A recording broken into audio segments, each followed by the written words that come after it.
News Brief. Persona 5.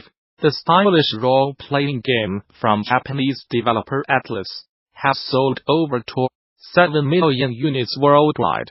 The news comes via the Amazon Japan listing for Persona 5 Royal, a new enhanced version of the game, which was spotted by Resetter user Weston. The PlayStation exclusive launched in Japan on September 15. 2016 Before arriving in the West a few months later on April 4. 2017 It had sold 4 million copies worldwide as of January this year, meaning another 300,000 units have flown off shelves in the months since.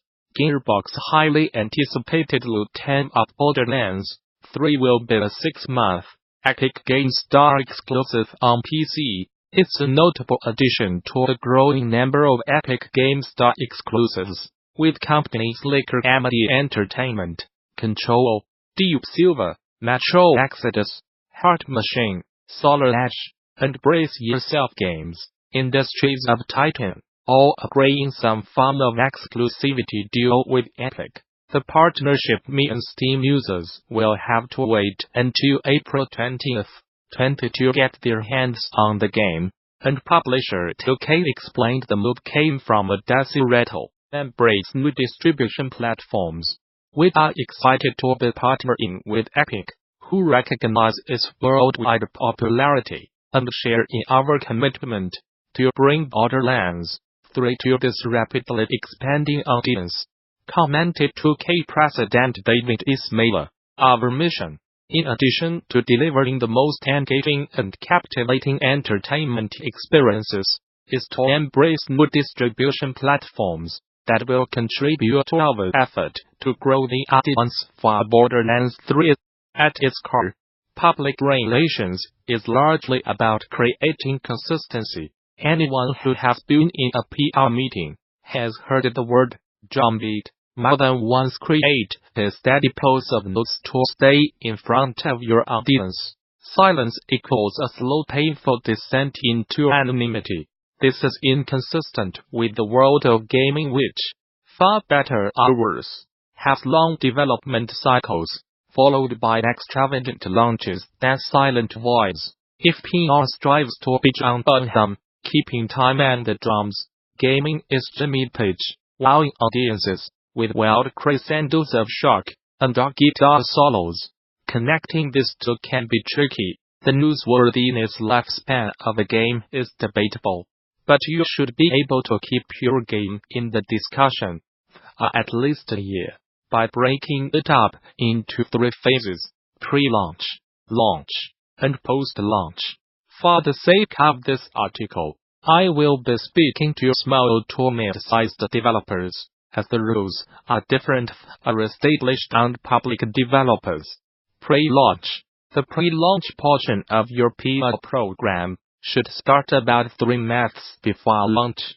The main goal of this period is to build up buzz for your impending launch, and, if possible, let players know when the game will be available. You do not need to be making announcements or hire outside help for this whole period, but you should be thinking about which newsbeats you want to hit and when.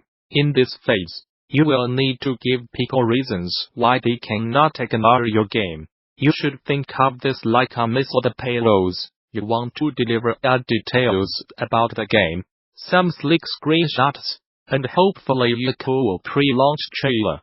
The actual missile you will need to deliver these are news items. The news items here are usually launch dates, studio formations, key hires, and asset distribution.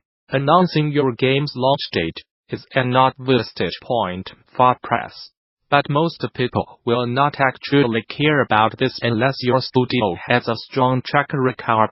You are working with a known IP, or there's some established talent behind your game.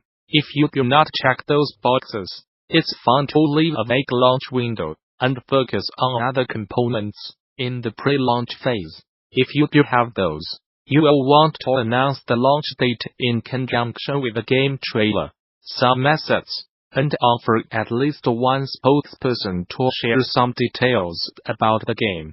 Outside of the launch date, there are other beats that fall into the pre-launch phase. If you are forming a new studio around the game launch, press might care about that. The studio announcement should have a distinct mission statement, which clearly telegraphs your game. General statements like, making a real lift on mobile games, will not turn any heads. The studio announcement works even better if you can announce that established talent will be joining the studio. If anybody on your team has worked on cool games before, ideally in a leadership role, you should be screaming that from the mountaintops. Partnership news also works in this phase. Let people know if you are partnering with another company to bring an IP, a known brand, to mobile launch. The game launch is the most important and simplest phase of your game's PR life cycle. Your goal here is to get a lot of people talking about and reviewing your game. Generally, this phase takes place a month ahead of launch, and a few weeks after launch into concurrent cycles news and reviews. The news portion of your game's launch entails letting people know that your game is live, and giving your main pitch about why people should play it. This is where you roll out of all your best assets: a trailer with gameplay and cinematics, carefully crafted screen grabs that draw players in, and an intriguing press release that gives it everything they need to cover your game. This starts to cover the basics of your game and possibly include some editorial about its gameplay. However, the majority of your reviews will probably arrive after the game has launched. Game review embargoes are one of the most contentious aspects of games PR. They are usually reserved for big-name AAA games, and even then, they come with plenty of issues that we do not need to cover here. However, in conjunction with your launch materials, you should definitely offer press early review builds of your game starting 2 to 3 weeks ahead of launch. For mobile games, it's more common for reviews to publish in the weeks and months following your launch. For reviews, it's your job to be totally available to reporters and quickly answer any questions and get them whatever they need to fully understand your game. Post-launch. At this point in your game's PR cycle, you have been chugging along with that drumbeat for a couple of months. Ideally, you have built some pre-buzz, had a successful launch, and your game is thriving in the app stores. At this point, the game enters my personal favorite phase, post-launch. Depending on your game's success, the post-launch phase can continue indefinitely, but for most games it will last 3 to 6 months. During the post-launch phase, the things you should be talking about are the game's success, how your players are interacting with the game, and lessons you learned creating the game. A product update may also be newsworthy if it significantly impacts gameplay. Momentum is a natural news. Be it a successful game, the trick is figuring out what momentum you want to share and when. If you can share any large figures about downloads or revenue, those are typically the crown jewels worth covering. Beyond that, you could try talking about more granular stats like DAU, ARPDAU, and LTV, if sharing something that proprietary makes you nervous. There are plenty of in-game metrics you can dig up like cumulative levels passed, enemies killed, lives lost, etc. Those are less interesting to press. But if you package them well and catch somebody on a slow news day, you have still got a shot. This phase is also a great time to share your development wisdom with the world. Think about what interesting problems you solved while creating your game. What compelling tech you created, or weird player habits you observed. Package this into postmortems, and will keep your game in the conversation. Finally, you should look into interesting things your community is doing.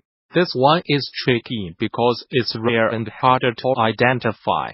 Is your game connecting people, either in your own ecosystem or on other platforms like Instagram, in interesting ways? If you have got a sizable player base, the answer is probably yes. Find the people who have formed crazy guilds. Seek out your game's cosplayers. Find the couple who got engaged after meeting on your message boards. Game communities are full of interesting stories for those who are looking for them. Creating art in something as hectic as a game's development cycle is not easy, but thinking about your game's strengths in each of these three phases will help you control your game's narrative and give it the best chance of prolonged success.